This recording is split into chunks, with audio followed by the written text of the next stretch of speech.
Olá, bom dia de novo para você. Bendito seja o nome do Senhor, que nos acordou com vida, que nos deu a chance de abrirmos a palavra nestes primeiros momentos deste novo dia. Como você passou de ontem para hoje? Você pensou na vida daqueles que vieram antes de nós? Percebeu a responsabilidade que temos ao receber o legado em nossas mãos? Que preço esse material chegou até as nossas mãos, até a sua casa, até o nosso coração. Não perca a chance de poder abrir a Bíblia, de fazer uso do ano bíblico. Faltam só alguns dias, estamos chegando no final. Talvez pela primeira vez você esteja lendo, você talvez esteja dando continuidade ao que você já vem estudando outros anos. Mas de agora em diante, pela graça e poder de Deus, vamos poder obedecer à orientação do Senhor, de todos os anos fazer o ano bíblico. Eu quero orar com você sobre isso. Vamos orar? Vamos pedir a Deus que nos ajude. Senhor Deus dos exércitos, nos ajude agora, Pai Santo, ao compreendermos mais esta parte da palavra de Deus. Como começaram as trevas neste mundo, como que a igreja se corrompeu. Em nome de Jesus nos abençoe, em nome de Jesus nos fortaleça para compreender mais esta verdade. Amém. Você tem percebido que o Senhor Deus, na sua misericórdia, tem conduzido a humanidade para compreender a verdade dele de uma forma como se estivesse numa escola, passando detalhe após detalhe, bastante didático. Por que o Senhor Deus faz assim? Ele tenta encontrar um jeito de alcançar-nos aonde estamos, da nossa maneira, da forma como compreendemos. E é o que você vai ver hoje. Hoje nós estamos vivendo neste ano de 2021, envolvidos em algumas situações que nós nos perguntamos, por que tem 40 mil religiões? Por que o mundo está tão dividido? Se a Bíblia é uma só, por que as pessoas pensam tão diferente? Hoje você vai compreender isso. Há muitos anos atrás, 600 anos antes de Jesus nascer, Daniel recebeu uma visão de Deus que um homem tentaria mudar a lei de Deus, os tempos, e tentaria fazer uma transformação na mensagem do Senhor. Claro que quem faz isso não é do Senhor. Abra sua Bíblia no livro de Daniel, capítulo 7. É o que nós fomos levados e instruídos a estudar nessa madrugada. Num versículo apenas. Você viu que hoje o que tínhamos que estudar na Bíblia era bem pequeno, mas por quê? Daniel 7, verso 25, traz essa informação para nós que você precisa observar agora. Daniel 7, 25. Este poder proferiria palavras contra o Altíssimo, destruirá os santos do Altíssimo e cuidará em mudar os tempos e as leis. E eles serão entregues nas suas mãos por um tempo, 2 tempos e metade de um tempo. Foi predito que um poder nessa terra iria tomar esse tipo de atitude, de mudar o que o Senhor Deus tinha determinado para seu povo. Isso tem me feito pensar? Você não acha sério que isso aconteça? Mas houveram alguns que permaneceram fiéis pelo que é reto, que não permitiram que sua vida fosse mudada. Não permitiram que situações como estas que estamos vivendo agora e que o mundo está sendo abalado por elas, tirasse a atenção da tocha da verdade e fizesse com que de alguma forma o seu coração fosse transviado para aquilo que homens inventaram. Foi isso mesmo, homens inventaram uma religião que o Senhor Deus nunca aprovou e nem tem como aprovar. Como começaram as trevas morais. Olá, queridos. Hoje vamos ver alguns esclarecimentos sobre a grande apostasia e por que algumas religiões se comportam de maneira diferente umas das outras. Você já pensou sobre isso? O seu programa A Tocha está no ar.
apóstolo Paulo predisse, na segunda carta aos Tessalonicenses, algo muito sério. E eu preciso que você pegue a sua Bíblia para que você entenda como começaram as trevas morais dentro da religião.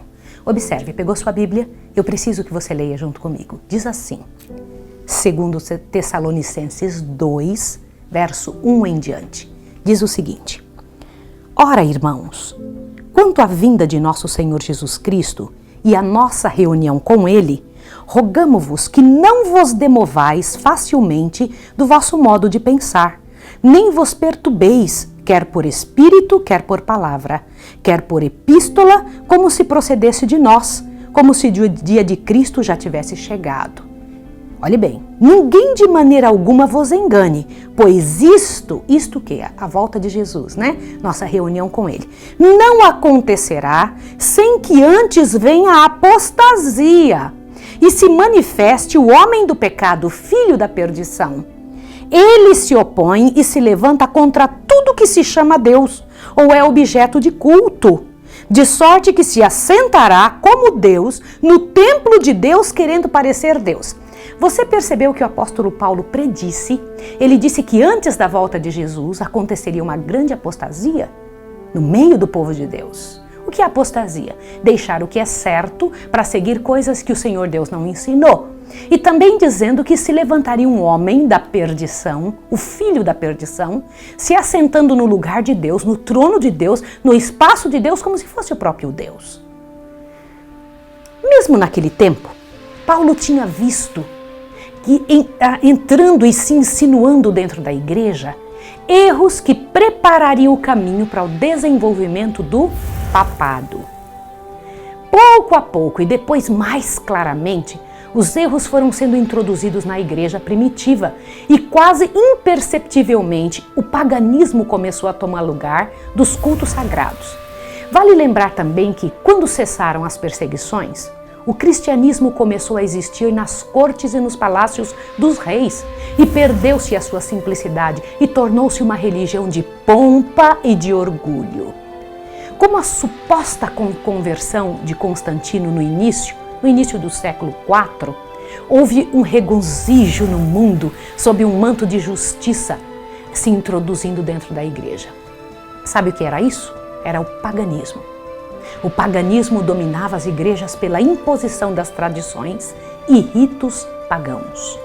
Esta mútua transigência entre o paganismo e o cristianismo resultou no desenvolvimento do homem do pecado, predito na profecia que acabamos de ler, que se levantaria contra tudo o que se chama Deus e se exaltando sobre o próprio Deus. Aquele gigantesco sistema de religião falsa é a obra-prima de Satanás, monumento de seus esforços para sentar-se sobre o trono e governar a terra segundo a sua vontade. Pense sobre isso, como é sério o que eu estou lhe dizendo. Lembre-se que no deserto da tentação, Satanás tentou um acordo com Cristo. Ele tinha dito, tudo isto te darei se prostrado me adorares, e não teve êxito. Mas o inimigo hoje tem mais êxito ao tentar o homem a adorá-lo, ao dar-lhe poder sobre outras criaturas. E havendo rejeitado os ensinos de Cristo, foram induzidos a prestar obediência ao representante de Satanás, o bispo de Roma. Por que eu estou dizendo isso para você? Um dos principais erros da doutrina católica é que o Papa é cabeça visível da Igreja Universal de Cristo, investido de autoridade suprema sobre os bispos e pastores em todas as partes do mundo. Mais que isto, tem se dado ao Papa e aos próprios títulos da Igreja, os títulos que são na verdade da divindade. Tem se intitulado Senhor Deus, o Papa, exige ele homenagens de todos os homens, a mesma pretensão que Satanás exigiu no deserto. E milhares de pessoas estão hoje a render-lhe homenagens. Lembre-se o que Cristo disse ao adversário: só ao Senhor adorarás e somente a Ele servirás. Queridos, Deus jamais deu em sua palavra a mínima sugestão de que tivesse designado algum homem nesta terra ser o cabeça da igreja. O cabeça da igreja é Jesus. A doutrina da supremacia papal opõe-se aos ensinos das Escrituras Sagradas. O Papa não pode ter poder algum sobre a Igreja de Cristo, senão por usurpação. Não foram os cristãos que se separaram da Igreja de Cristo, e sim a Igreja Romana, porque as bases da Igreja de Cristo não são as mesmas que estão na Igreja Romana. São eles que precisam voltar ao que foi dito por nosso Senhor desde sempre.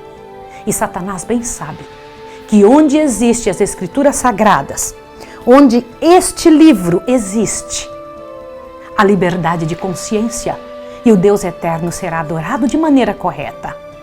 Mas na esperteza, veja o que foi que ele fez. Essa parte é muito importante para que você entenda. Na esperteza, o inimigo tentou fazer alguma coisa. Agora vamos ler um pedaço do livro Grande Conflito. Diz assim, ó, só para que você tenha ideia do que é que eu estou falando. Ó, a fim de Satanás manter o seu domínio sobre os homens e estabelecer a autoridade humana, deveria conservá-los na ignorância das Escrituras. Você entendeu a seriedade disso? Agora continue. A Bíblia exaltaria Deus e colocaria o homem finito em sua verdadeira posição. Portanto, suas sagradas verdades deveriam ser ocultadas e suprimidas. Essa lógica foi adotada pela Igreja de Roma. Durante séculos, a circulação das Escrituras foi proibida. Ao povo era vedado lê-la ou tê-la em casa. E sacerdotes e prelados, sem escrúpulos, interpretavam-lhe os ensinos de modo a favorecerem as suas pretensões. Queridos, vocês perceberam a seriedade disso? Não era que somente que a palavra de Deus tinha sido tirada.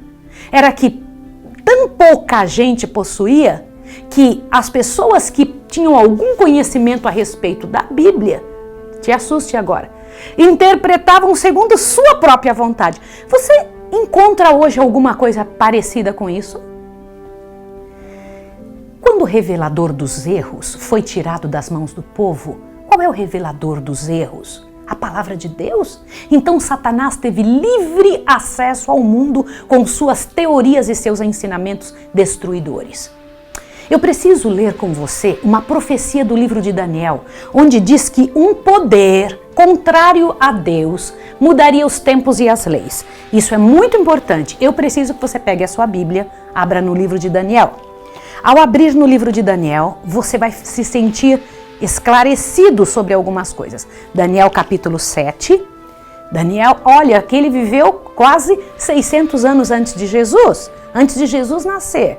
Foi um profeta escolhido por Deus. Olha o que foi que Deus mostrou a ele que aconteceria. Daniel 7, verso 25, está falando desse mesmo poder, deste homem do papado. Olha o que está escrito. Daniel 7, 25. Proferirá palavras contra o Altíssimo, destruirá os santos do Altíssimo e cuidará em mudar os tempos e as leis. Eles serão entregues nas mãos por um tempo, 2 tempos e metade de um tempo. Você ouviu isso?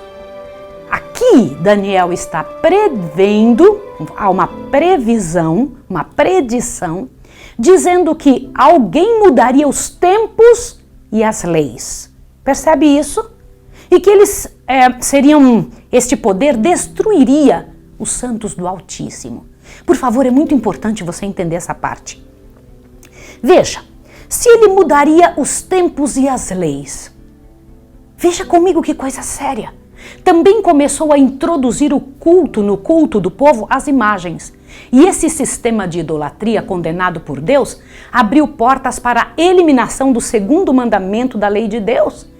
E então foi necessário dividir o 10º mandamento em 2. Porque olhe bem, eu preciso que você pare aí um minutinho para você entender. Na verdade, ao tirarem o 2º mandamento que proíbe adorar imagens, ao tirar esse mandamento, foi preciso para que continuasse 10, cortar um outro em 2. Eles dividiram o 10º em 2. Sabe como é o nome disso? Sacrilégio.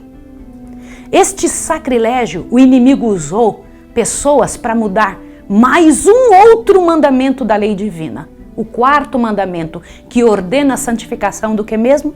Do sábado, sendo separado para dia de culto, dia de adoração, e colocando em seu lugar a festa dos pagãos, o dia do sol ou o dia de domingo.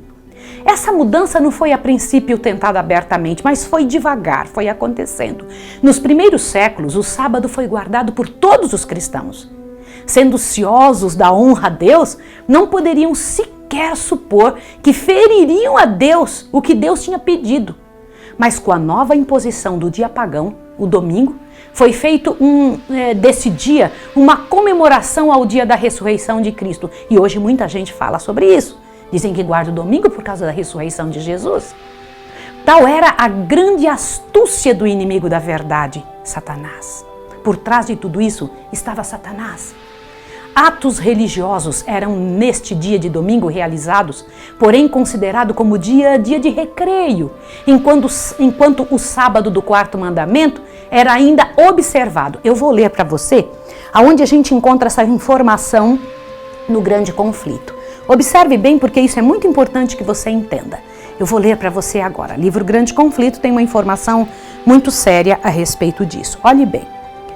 Mas com grande argúcia, Satanás operava mediante seus agentes para alcançar seu objetivo. Veja, sempre estamos sob o poder de algum agente. Preste atenção nisso.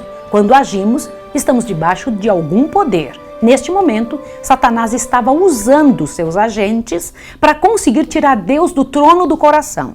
Essa parte é muito importante você entender. Como que ele faria isso? Modificando o que as pessoas acreditavam e tornaria uma desonra a Deus. Observe. A fim de preparar o caminho para a obra que intentava cumprir, Satanás induzira os judeus, antes do advento de Cristo, a sobrecarregarem o sábado com as mais rigorosas imposições, tornando sua observância um fardo. Entendeu? Agora continue. Agora, tirando vantagem da falsa luz, sob a qual ele assim fizera com que fosse considerado, o domingo era uma falsa luz. Presta atenção. Lançou o desdém sobre o sábado como instituição judaica. Enquanto os cristãos geralmente continuavam a observar o domingo como festividade prazenteira, ele os levou, a fim de mostrarem seu ódio ao judaísmo, a fazer do sábado dia de jejum, tristeza e de pesar. Eu preciso comentar sobre isso. Veja que astúcia do inimigo. O dia de domingo, dia pagão, era um dia de festividade prazenteira, era um dia de alegria, era um dia da família, era um dia de uma série de coisas boas. Agora o sábado, lembra que os judeus tinham modificado a ideia fantástica que Deus tinha dado do sábado? Era dia de jejum, de tristeza e de pesar. Adivinha o que o povo mais gostava? Na primeira parte do século IV, o imperador Constantino promulgou uma lei que ditava o dia de domingo pagão como sendo uma festividade pública em todo o Império Romano. O dia do sol, domingo, era venerado por pagãos e respeitado por cristãos, sendo de um grande interesse do imperador conciliar tanto cristãos e pagãos com fins, abre o seu ouvido agora, com fins lucrativos. Para isso usava os bispos e os líderes da igreja. Em troca, davam a eles poder e, movidos pela ambição do lucro e do poder, vendia as convicções da verdade. Em quase todos os concílios, o domingo era cada vez mais exaltado e o sábado era diminuído até que foi quase esquecido. Queridos, o arqui-inimigo das almas estava a conseguir seus grandes intentos. Exaltava-se contra tudo que se chama Deus. Ousara ferir o quarto mandamento, em que se revela claramente quem é o Criador. Quem é o Criador de tudo, indicado a toda a humanidade. Este mandamento distingue Deus dos outros deuses deste mundo, e isso é coisa muito séria. Eu tenho algo mais a ler para você. Observe aqui. Destinava-se a conservar o Deus vivo, o sábado. O sábado destinava-se a conservar o Deus vivo sempre diante da mente humana como a fonte de todo ser e objeto de reverência e culto. Satanás esforçava-se por desviar os homens de sua aliança para com Deus e de prestarem obediência à sua lei. Dirige seus esforços, portanto, especialmente contra o quarto mandamento, que aponta a Deus como Criador. Olha que situação astuta a do inimigo. Os protestantes hoje insistem que guardam o domingo como comemoração da ressurreição de Jesus Cristo, mas não encontram nada na palavra de Deus autorizando que se faça essa substituição diante de Deus. Estão somente a honrar a instituição humana e a Igreja de Roma, e escolhendo a quem seguem, porque na verdade não foi Jesus que fez essa mudança. Mesmo que muitos não saibam disso, estão a honrar algo feito no laboratório do inimigo das almas. A observância do domingo como instituição cristã teve origem no mistério da injustiça predito em 2 Tessalonicenses 2, versículo 7. Isso é muito sério. Confira na sua Bíblia. Onde Deus aprova isso? Onde na palavra de Deus se aceitam tais erros? No século VI, o papado tornou-se mais firmemente estabelecido. Fixou sua sede em Roma e declarou-se o Papa ser o bispo e cabeça de todas as igrejas. O paganismo cedera lugar ao papado e o dragão deu à besta o seu poder e o seu trono e grande autoridade, como está escrito em Apocalipse 13, verso 2. Começou aí os 1200 anos de opressão papal, predita nas profecias de Daniel, lá em Daniel, como eu acabei de ler para você. Você se lembra que eu li Daniel capítulo 7? Mais para frente nós vamos entender o que é aquela ideia que Daniel disse, um tempo, 2 tempos e metade de um tempo. Mas eu preciso ler um detalhe sobre o que eu acabei de falar. Dá uma olhadinha. Observe. Os cristãos foram obrigados a optar entre renunciar à sua integridade e aceitar as cerimônias e cultos papais, ou passar a vida nas masmorras, sofrer a morte pelo instrumento de tortura, pela fogueira ou pela machadinha do verdugo. Cumpriram-se as palavras de Jesus, onde Jesus tinha dito: e até pelos pais, irmãos e parentes e amigos sereis entregues, e matarão alguns de vós, e de todos sereis odiados por causa do meu nome. Desencadeou-se uma perseguição tão imensa sobre os fiéis, com maior fúria do que nunca, e o mundo se tornou um vasto campo de batalha. Durante séculos, a Igreja de Cristo encontrou refúgio no isolamento e na obscuridade. Assim diz o profeta: a mulher fugiu para o deserto, onde já tinha lugar preparado por Deus, para que ali fosse alimentada durante 1260 anos. A verdadeira época das trevas estava em pleno crescimento, a Idade Média. Deixou-se de confiar em Cristo para o perdão dos pecados e confiava-se a confissão ao bispo de Roma e aos seus dignatários. E ninguém poderia aproximar-se de Deus senão pelo intermédio destes. E mais ainda, que ele ficava para eles em lugar do próprio Deus. Isso te lembra do quê? Lembra do que eu li no início? Lá em Tessalonicenses, que ele se colocaria no trono de Deus, assentado como se fosse o próprio Deus, querendo parecer Deus. Esquivar-se a isso era motivo de infringir a mais severa punição ao corpo e ao espírito dos chamados delinquentes.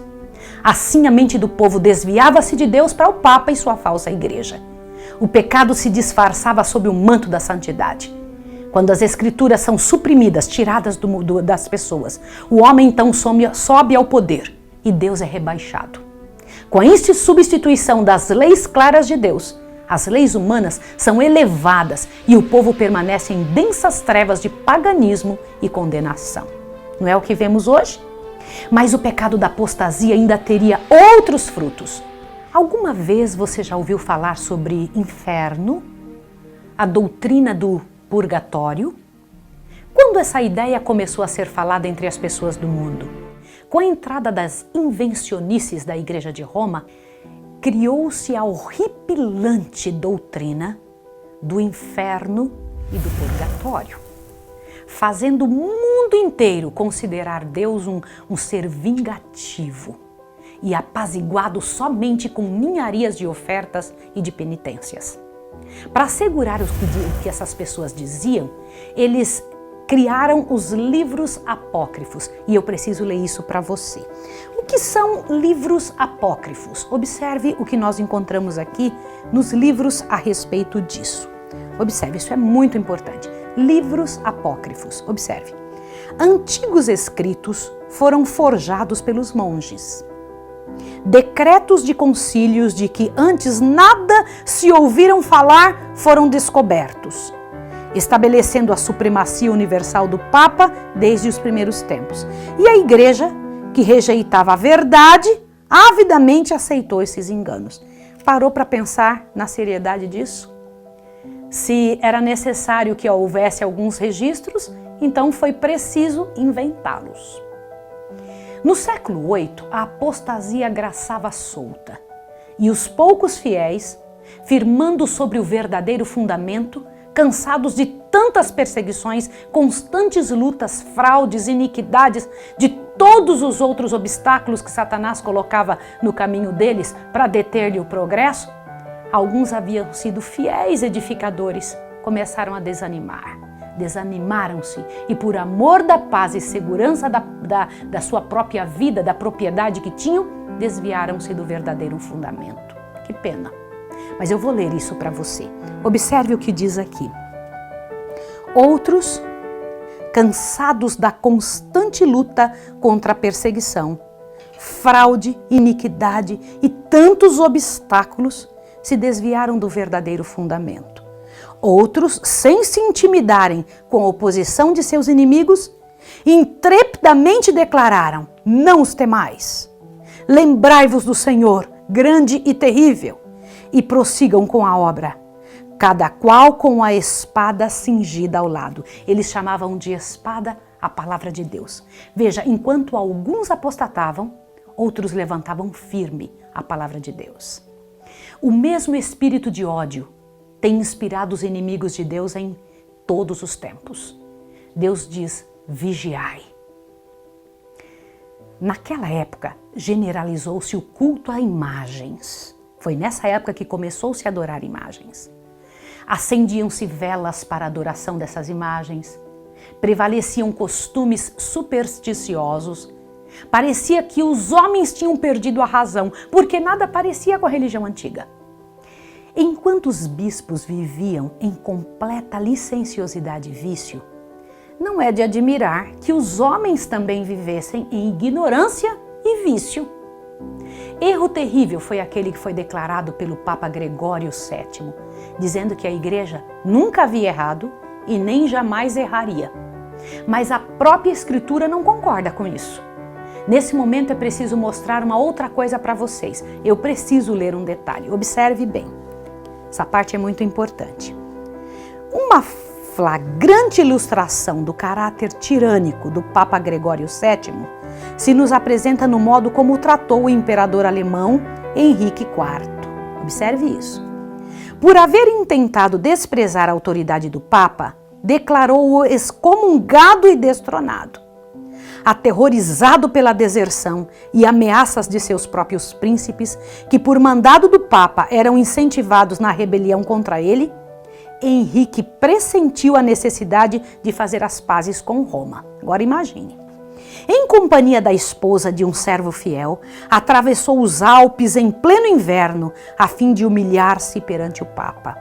Chegando ao castelo para onde Gregório se retirara, foi conduzido sem seus guardas a um pátio externo, e ali no rigoroso frio do inverno, com a cabeça descoberta, descalço e miseravelmente vestido, esperou a permissão do Papa a fim de ir em sua presença.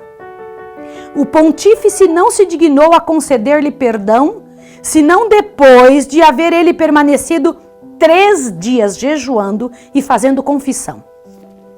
Isso mesmo. Apenas com a condição de que o imperador esperasse a sanção do Papa antes de reassumir as insígnias ou exercer o poder de realeza. Pode imaginar uma situação como essa? E Gregório, envaidecido com seu triunfo, jactava-se de que era seu dever abater o orgulho dos reis. O que você achou dessa atitude?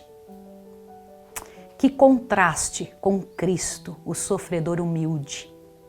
A mansidão e suavidade de nosso Mestre Jesus. Mas ainda se veria nos séculos seguintes. Todo o paganismo que estava sendo propagado abria caminho para um dos mais hediondos, uma das maiores criações do inimigo através do papado. Sabe qual é? Observe esta. Isso aqui é importante você saber. Ainda outra invencionice era necessária para habilitar Roma a aproveitar-se dos temores e vícios de seus adeptos. Isso foi suprido pela doutrina das indulgências. Você já ouviu falar de indulgências? Observe o que é. Completa remissão dos pecados, pecados passados, presentes e futuros. E livramento de todas as dores e penas em que os pecados importavam, era prometido a todos que se alistassem nas guerras do pontífice para estender seu domínio temporal, castigar seus inimigos e exterminar os que ousassem negar-lhe a supremacia espiritual. Olha, observe agora o que mais. Ensinava-se também ao povo que pelo pagamento de dinheiro à igreja poderia livrar-se do pecado e igualmente libertar as almas de seus amigos falecidos que estivessem condenados às chamas atormentadoras. Por estes meios, Roma abarrotou os cofres e sustentou a magnificência, o luxo, o vício dos pretensos representantes daquele que não tinha nem mesmo onde reclinar a cabeça. Pode imaginar isso? E mais ainda, veio à tona as grandes invencionices do inimigo para destronar nosso Deus. Por exemplo, a ceia do Senhor foi suplantada pelo idolátrico culto da missa. Sacerdotes papais pretendiam, mediante esse disfarce terrível, destituído de sentido, converter o simples pão e o vinho no verdadeiro corpo e sangue de Cristo. Com blasfema presunção, pretendiam abertamente o poder de criar em Deus, o Criador de todas as coisas. Aos cristãos exigia-se, sob pena de morte, confessar sua fé nessa heresia horrível que insultava o céu ou então morriam. Mas prepare seu coração para o que você vai saber agora. Tem coisa mais séria ainda. Observe o que você precisa saber. Olhe só. No século XIII, foi estabelecida a mais terrível de todas as armadilhas do papado, a Inquisição. O que era a Inquisição? O príncipe das trevas trabalhava com os dirigentes da hierarquia papal. Em seus concílios secretos, Satanás e seus anjos dirigiam a mente dos homens maus, enquanto invisíveis entre eles estava um anjo de Deus, fazendo tremendo relatório de seus iníquos decretos e escrevendo a história das ações, por demais horrorosas para serem desvendadas ao olhar humano. A grande Babilônia estava embriagada do sangue dos santos. Os corpos mutilados de milhões de mártires pediam vingança a Deus contra o poder apóstata. O papado se tornou então o déspota do mundo. Reis e imperadores curvavam-se aos decretos do pontífice romano. O destino dos homens, tanto temporal quanto eterno, parecia estar sob seu domínio. Durante séculos, as doutrinas de Roma tinham sido extensa e implicitamente recebidas. Seus ritos reverentemente praticados, suas festas geralmente observadas. Seu clero era honrado e liberalmente mantido. Nunca a Igreja de Roma atingiu maior dignidade, magnificência ou poder como neste momento. Pela força, pela perseguição, conseguiam seus adeptos. Mas o meio-dia do papado foi a meia-noite do mundo. As Sagradas Escrituras eram quase desconhecidas, tanto do povo quanto dos sacerdotes. Como os sacerdotes do passado, os dirigentes de Roma odiavam qualquer coisa que lhes revelasse os pecados, os erros que aceitavam. Removida a lei de Deus, a norma da justiça divina, exerciam poder sem limites e praticavam vícios sem restrições. Prevalecia avareza, ódio, fraude, crimes sem fim. O homem não recusavam de crime algum pelo que pudessem adquirir riqueza ou mesma posição. Os palácios dos papas e prelados eram cenários das mais vis devassidões que se tem ouvido. Os governadores viam as atrocidades e tentavam em vão destronar esses homens, considerados monstros da sociedade. E em contrapartida, a Europa, durante séculos, não fez progresso nenhum no saber, na arte ou na civilização. Uma paralisia mortal e intelectual caíra sobre o cristianismo. A condição do mundo sob o poder romano apresenta um cumprimento terrível e surpreendente das palavras do profeta Oséias, em Oséias 4:6, onde ele diz: meu povo perece porque lhes falta conhecimento. Porque tu rejeitastes o conhecimento, também eu te rejeitarei. Visto que te esquecestes da lei do teu Deus, também eu me esquecerei de teus filhos. Não há verdade, nem benignidade e nem conhecimento de Deus na terra. Só prevaleciam o perjurar, o mentir, o matar, o furtar, o adulterar e a homicídios sobre homicídios. Foram esses os resultados da rejeição da palavra de Deus. Mas você acha que a palavra de Deus perdeu? Perderia a batalha aquele que venceu a morte e saiu da tumba como vencedor? Não, nunca. No próximo episódio, veremos a descrição do povo mais fantástico que já existiu na história de Deus. Nosso Senhor levanta então na terra os valdenses, um povo que espalha luz. Espero você no próximo episódio.